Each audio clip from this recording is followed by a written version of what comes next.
Del mga meses pasado, donde asinta como oficial encargado del Mando Police Local, el Deputy Regional Director del Police Regional Office 9, Police Chief Superintendent Mario Yanga. Él encabeza con la operación del Police contra Droga Alina Recodo, donde este mga tiempo, notable menoraya el operación.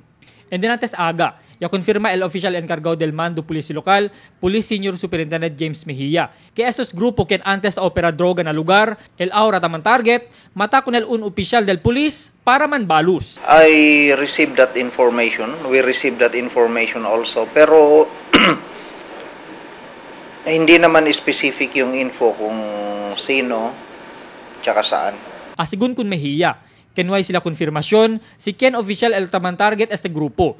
Esta historia sale. Después pwede sila kuhi con este un negro a Hyundai Atos, quien asigun a bordo el líder del grupo, si Margani Samla, alias Bin Laden, junto con el ununtal Radsmir Ibrahim, que tiene también warrant of arrest.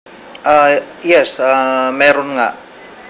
The Zamboanga City Police Office got an information, received an information na may mga wanted persons, hindi naman nakuha yung sinasabing tao. Enseguida sa asigun niya pwede escapa el dos mga persona. Kaya asigun niya pwede brinka estaba na bihikulo alina un lugar na Campo Islam. Pero sila enseguida sa pwede kuhi con el driver na un checkpoint del Task Force Zamboanga alina malagutay ayer tarde. Y con el driver, ya pwede conoce como si Daskar Kahal, residente del Recodo. Hindi ko kilala si Bin Laden. Ano yung nitrato na kita ko?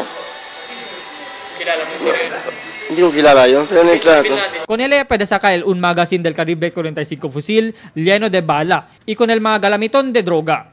Asigun con el driver, kita carga asigun fusil el mga pasahero de mas temprano, pero asigun con él, no conoce él con estos.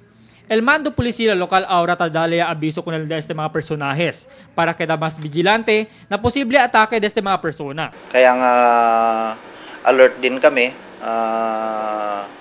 Nabalitaan namin na papunta sila dito sa town, so nagkaroon ng habulan. Si Bin Laden, el uno na mga most wanted persona na entero rehiyon.